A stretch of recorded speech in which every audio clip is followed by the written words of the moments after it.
Good morning still, everybody. How you doing? A great day.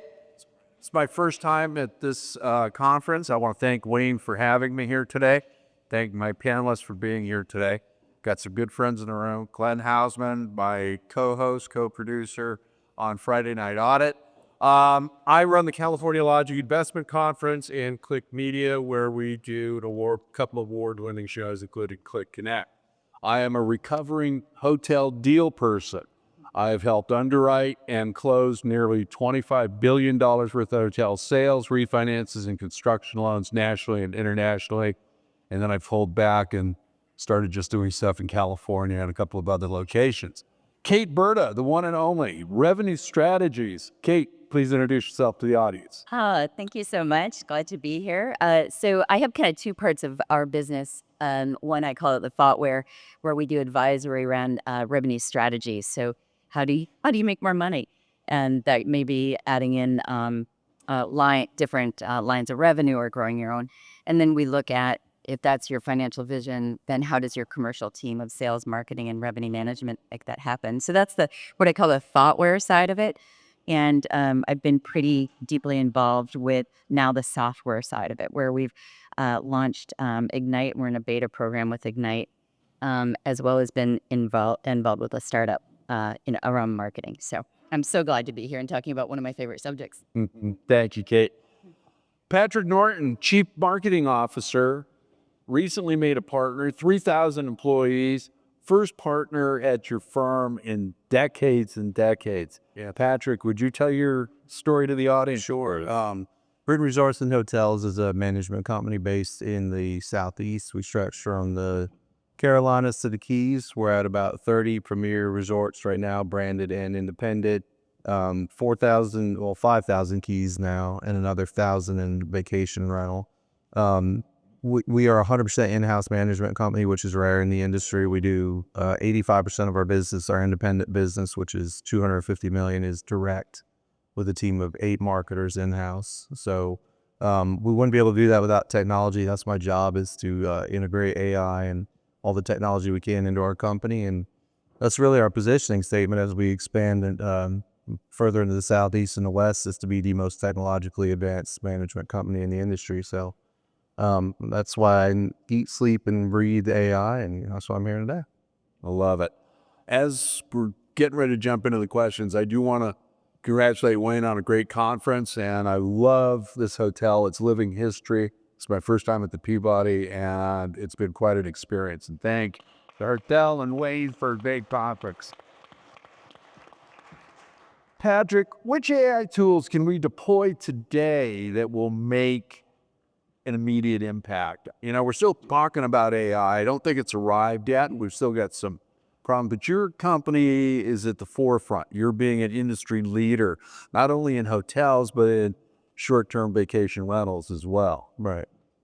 I sat through enough of these, and you hear buzzwords and you leave, and you really didn't have any takeaways from it. So try to give you a couple that are easy. The first one is an RMS for an immediate return for any kind of financial impact, but I'm sure Kate can cover that way more detail than I can. But a revenue management system is number one. It's the most sophisticated AI tool out there right now in the hospitality industry.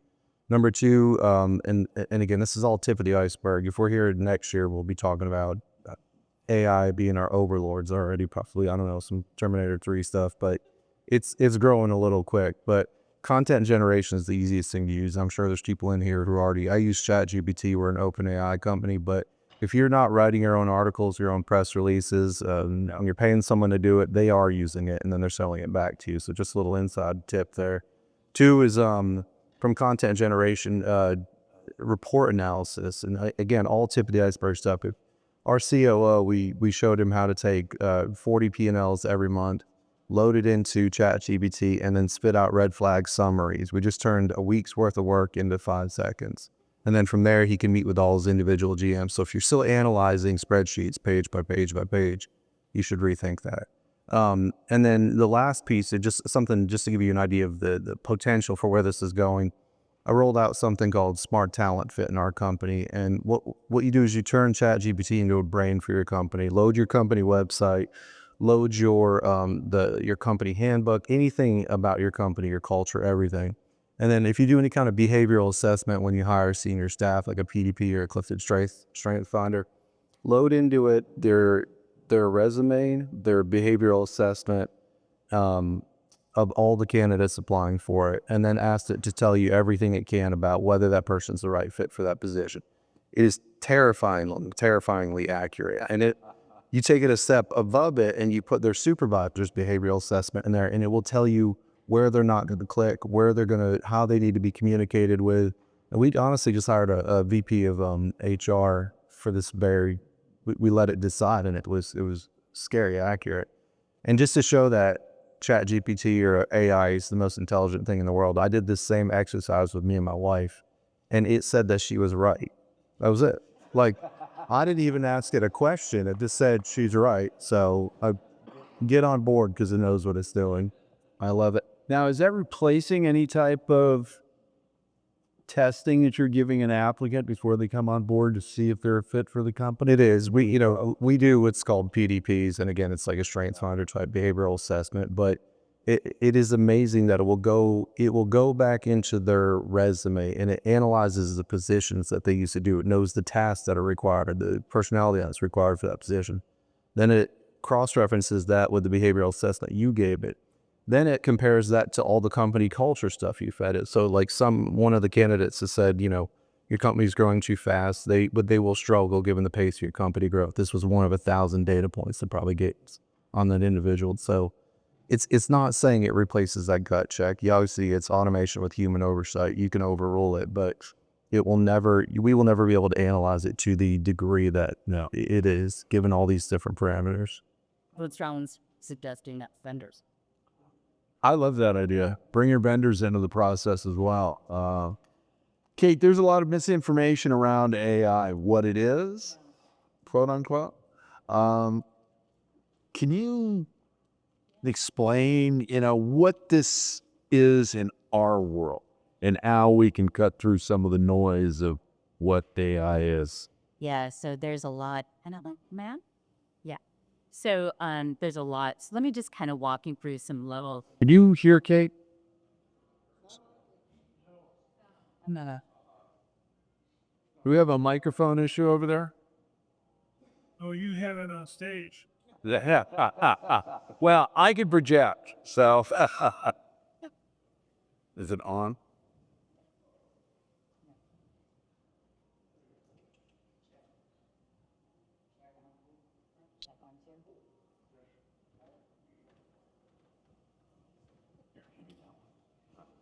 Check. There we go. Hello.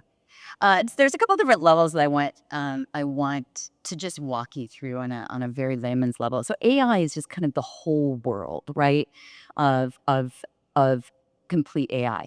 At the very first level, we have machine learning, right? We're getting better about this. We have a lot of predictive analytics around it to be able to say if then this, but it needs sequencing. It needs a book of rules. And it learns over time. So an example of that in our hotel world, it's if ML was a person that works for us, it would be the bellman who figures out which of our guests tip the most and will get their luggage to them faster. That's ML. Then there's language models. And so we can ask it questions and it will give information back. Similar to, I think, what Mark and his team were doing. It was asking it on a very low level of, hey, can you tell us about the Memphis marketplace and what that is to expect? So the next level is large language models. So what we're able to do is ingest huge amounts of data, so we can make decisions ourselves, right? The issue with large language models is it doesn't do anything. It can advise. It can tell you. So an example of that is I'm using a large language model. I want to go to Italy, and I can say, build me a vacation, and I want to do this, and I want to do this, and I want to do this. And it can give me a whole list of different things. But what it won't do is book me. It won't do this. It won't call the restaurant. It won't figure that out. the next level, and if you haven't heard this term, you will, is agentic. And so what agentic does is the same thing as a large language model, except for it actually takes action. And so it does everything above it and to the point of taking action. So when you're working with a chat GPT, or not chat GPT, but a chat model, and you say, gosh, this doesn't work, it could be because the technology they haven't built is not at that next level. And so you're like, well, shoot, this is crappy. Well, it's about the back end of it. So I want to talk a little bit about, not to get boring, I'm going to try very hard not to get boring because this is my jam. On the agentic model, and if Eddie, who's the head of my product and technology, was here, hopefully you'll be proud of me. How I understand it, it's almost like Gru in Despicable Me. And there's little agents, right? Little minions. And they're working with all different points of information where they're able to grab incredible vast amounts of information to the tune of about 1 million characters, each minion. So what this does for us is taking that example of building out that terrific vacation in the Amalfi Coast. If I have a minion that is connected to restaurants, not only can it say, hey, Kate really likes wine, but it can also book everything for me and put it all together. So just to kind of give you an idea of the power of agentic AI in this minion world, if ChatGPT has the ability to be like a goldfish with that amount of memory. In the agentic world, each one of these minions have a herd of elephants, of about 100 elephants that have photographic memory. And so that's the power of what we're dealing with an agentic and generative AI model. So So you're not saying Skynet's going to take over and we're all going to become irrelevant? no. Okay. All right. I just wanted to get that out there. The panel is divided on the end sheet. Patrick, when the market turns up or down, how can AI give us an edge to make that right call fast? So at first, AI is going to report real-time data, and then it will slowly, and I say slowly in AI is a day. I mean, it's evolving as rapid as anything we've ever seen in our lifetime, but its predictability to grow to the point where it's going to start to demand dips and spikes before they even exist, just because the signs are there. They're way more intuitive than any model that exists. So then we'll be able to preemptively make real-time rate adjustments and staffing adjustments. Segueing into staffing adjustments is, once companies find out how to more effectively augment their staff with AI, then they'll be able to adapt on the expense side. It's not just about revenue. It's the profitability discussion earlier. It's about expenses. So in our world, for example, we have a 300 staff call center that we built for our company. That grew so big, we outsourced it to other companies. For 300 staff members right now, which they take months to train and get ready, when you have ups and downs, you have to let people go or pull them out or try to get someone to come to work. We spent 2 years working with the company to integrate an AI agent into it. It is unbelievable. We're rolling it out probably around Christmas this year. We have 300 agents that do 1 million calls right now. When we're done, we'll be able to take minimum 20 million calls with the same amount of agents, because this model is indistinguishable from a human. For the first year, it will, again, augment what the staff's doing. It will make changes without you having to speak to a staff member. If you just start speaking Italian halfway through the conversation, it'll switch to Italian. While you're on hold, it's going to ask you questions so that when the agent answers the phone call, they already know your name, your number, what you need. And abandon rates, time of call, everything goes down exponentially. So the ability to expand and contract your staff without having to spend another dime on labor, depending on how you're up or down, are triggers you can flip in a second. So the ability to control expenses is going to be a huge. That's critical for all of us. We all need to control our expenses, whether it's on the corporate level or the personal level. So, I think that's fascinating. Kate? Yeah, and just to that point, Patrick says it well, that even in ups and downs, the markets are fluid, right? Money moves in different directions. The problem we have is the adaptation to go after it. And so what we see is a trend happens, and it takes us maybe a couple weeks to identify the trend if we're good, maybe a month. That trend very rarely connects over to strategy that gets to execution. And so what we see within sales and marketing is this lag between trend identification and action and result can sometimes be 6 months. So if we're able to take that and quicken that and give them a playbook that says, hey, listen, tariffs happened. Here's your new playbook. Something else happened.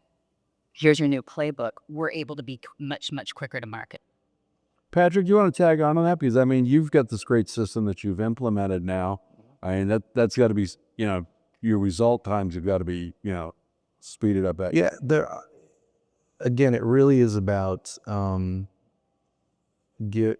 it's about the ability. I always just say it's about the ability to expand and contract quickly without having to add people. That's what's slowing our industry down. That's what increases expenses, and that's what makes us sluggish to adapt. So email marketing is a great example. We have 2 people in our entire database for email marketing, or for our database marketing team. Last year, they generated $60 million and sent 90 million emails. Wow. It's 2 people. It's actually a manager and an intern. And to send 90 million emails out to generate $60 million, because we added a $1,500 piece of AI software a month. That's it. So, and that's typical. It is, again, I hate to overuse tip of the iceberg, but once you just start digging an inch deep, you are going to find a fortune in savings, not only in expense control, but in increased revenue generation.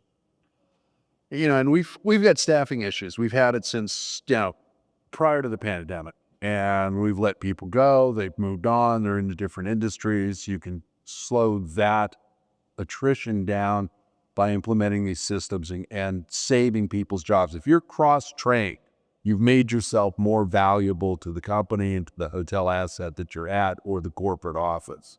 So, Kate, what do you think it's important to share with this group as it relates to revenue attainment? And what are you seeing in the wild out there right now? Yeah. So kind of what we said before, that there's a lot of trends. There's a lot of trends that happen. However, how we take action and execute upon them is an incredible lag. And many times what we see is, particularly I'm going to pick on sales and marketing, even though I love them so much. We go back to what we've always done, and we're not sure what we should be doing, or how it should look differently. So just as an example, we found over $1.5 million of overlooked revenue just because of this gap between what our vision is and what we're actually doing. So for an example, there was a metric that many of you guys are probably familiar with, where it would say, oh, we got 16-to-1 return on ad spend. But what we're able to say is, hey, we got 16-to-1 return on ad spend, but it was our least valuable client. It was our least valuable customer. So if we can say, hey, listen, how about we take this and make it go to our most valuable customer? We only need to get 8-to-1 to hit the threshold and so forth. So, and just kind of going to the speed of what AI does to make sales and marketing teams better, not replace, but better, is incredible. So for an example, actually within our team, we were working with a hospitality technology company. And so we loaded in their 10K report, their shareholder meeting. We also put in their marketing collateral. We also loaded in a sales call that we had done with them, their website, and so forth. What came out of that was where they were telling their shareholders and stakeholders they were going was completely different to what their sales and marketing teams were doing. So we were able to say to them, if this matters, you have to change your approach. And so we were able to do that in 30 minutes, and be able to have a clear value proposition of how we could create value for them. Patrick, tagging on to that, how has it been with training your teams to get used to this new dynamic? It's easy. I am the grandfather of the team at 43. So the secret is to just keep hiring younger people. So we're based out of Myrtle Beach, and Myrtle Beach is fortunate to have CCU, Coastal Carolina University, which has a rare hospitality marketing program, specifically just for marketing and hospitality. I would say the average person on our marketing team is 24, maybe. Yeah, so anywhere from 20. Again, the two girls that generated 60 million in email last year are probably a combined 42. Yeah. So this is what they eat, sleep, and breathe, right? They know this day in and day out. They don't know any different. Yeah. So this isn't this scary outside technology that's being introduced into their life. This is choose that. Well, Glenn Haussman and I are both older than the internet, okay? So, we had to make some changes and adapt and all of that. I look at my grandson growing up and going to school, and everything's on an iPad. Okay. When I went to school, it was a peachy folder, a book, and a lot of pencils and erasers. So, a little bit different. So, Patrick, with all the automation coming in, we're in the people business. And how do you implement your systems without stripping away the humanity that our guests want to experience? Everything's an experience. So that's, it being in the people business, it's important. Sometimes I get questions. I have to qualify to say I give honest answers, not popular answers. So this is an opinion. There's two answers to that.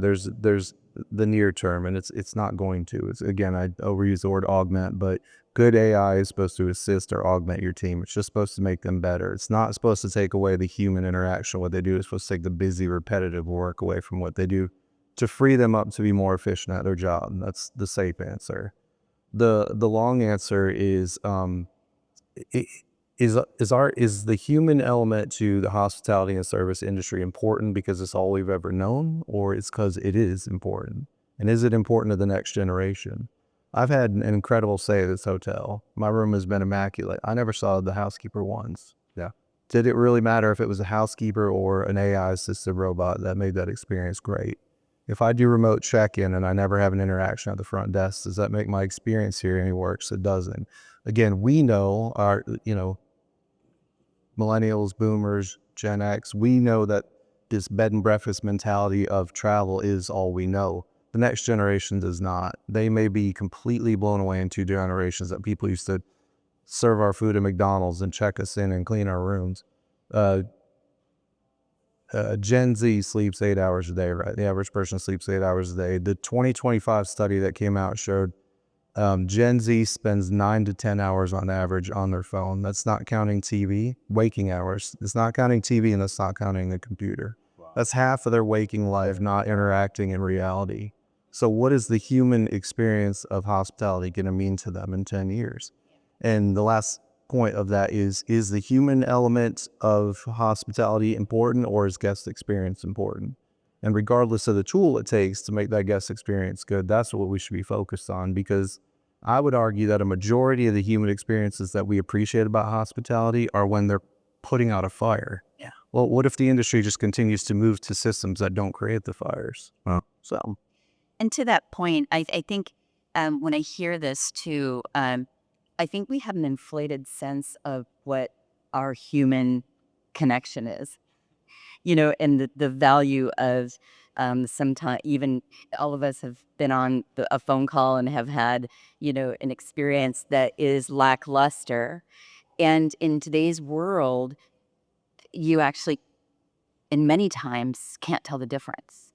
And so when we talk about training and getting our teams and the, the competency and capacity of folks, how we need to take a step and actually look at what does that human experience look like? Because I think most of us are shocked. And I know when I'm renting from Kurtz, if I have to go into to Patrick's point, if I have to go into the little kiosk and talk to somebody, I'm like, oh, come on, right? I don't want to talk to any. I'm glad we got that on tape, okay? That's going to be a meme, okay? You look for that face soon. Patrick, you want to tag on to that? No, Hertz is not a sponsor, are they? No. Okay, it's wanted to ship a check here. Around that. No, just again, I'd love to be back on this panel in 2 years, and I bet we'll have the first 100% automated McDonald's by then. Because do you really care about the crackly voice through the screen, the Russian roulette of is my food right? Or are you really missing out on that human experience of that drive-through versus 100% or 6 Sigma accuracy, to making sure your fries are in the bag? I'll take that one and lose the human touch of that service. Love it. So love it. Kate, what problems do you feel AI enablement can be solved? It's interesting because I think everybody is a little bit drunk on AI, right? And I appreciate it because companies are like investing in AI, and that makes me happy. But I think we really have to take a step back and say, wait a second, what problems are you trying to solve? What are you trying to solve versus going, hey, what tools do we need to go after? Take a look and say, what are we trying to solve? So in my world, we saw just this incredible gap, as I mentioned before, between, our financial vision and what our sales and marketing teams were doing. And so it was mother necessity. We built Ignite so we can be able to have, hey, listen, on a moment's notice, we can change our revenue strategy, and we can give them a playbook. And even in a startup that I was involved with marketing, we were able to take all this data and put it through and give teams a positioning statement, headwinds and tailwinds, their ideal customer profile, personas, customer journey, all the way down to the content. And you were able to have creators get involved. So Seth Godin and folks like that can actually be a critic of your work. And so my thing is, look at the problem that you're trying to solve, and then look at what's out there to help you solve it. Perfect. Okay, we're almost out of time. Security is a big issue with me, and AI poses a lot of security issues.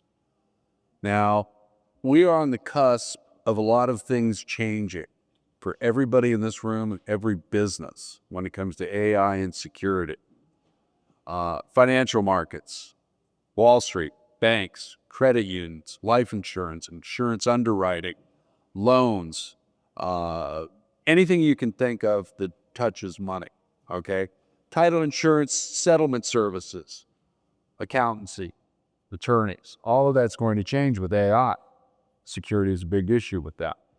All of those, the bigger accountancy firms, the bigger law firms, JP Morgan Chase, B of A, whoever, title insurance companies, they're all under attack every day by hackers. So now they're automating. Let's take our local branch. There's one bank in particular, I won't mention their name. Their model is they've got a 2-story facility. They generally got a manager and 4 people on the ground floor. Then they've got private banking upstairs, which has another 4 to 5 people. Once they've gotten through the security issues, there's 150,000 people across the country that are going to get laid off. You're going to have 2 people from each 4 gone. A year later, you're going to have 2 more gone. Okay, title insurance is going to be that way. Get to know your title people and have them help you now, okay? Your escrow settlement people as well, brokerage, everything's going to be affected by this. So now they're going to rethink their model and go, hey, I don't need a 2-story office that's this big. I need one that's half that size. So some of those offices that were designed, as you notice, some branches don't have safety deposit boxes anymore because it's too expensive to remove that stuff. I rented an office in Long Beach, and we still had the teller windows. That's where our customer service people were, and we had a vault. And when we had to lock things up, we put it in there. I didn't want them to remove it. No, it's a nice beach row. Let's keep it for security reasons. So what are your guys' opinion on security? You're active right now, Patrick. Be some tech background.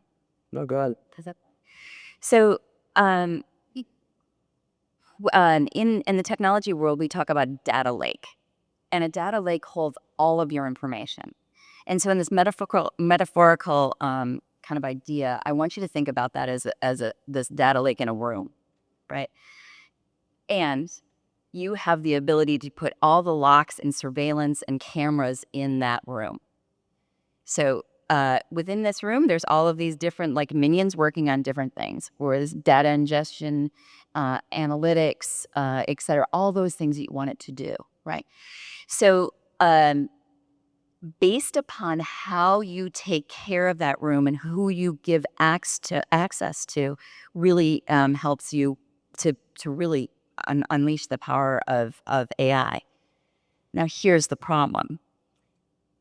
Many times what we see is we take this is really valuable information, right? What many times we see is instead of putting in a room and unlocking it, you have your most valuable items on your lawn for people to take. So just kind of understanding how your vendors and how you are storing information in that data lake and the security around that really kind of helps. So Yeah, it's a double-edged sword. AI is going to be the tool that gets weaponized. It's really a fight between AI, because AI is a tool that will be weaponized to create security, breaches.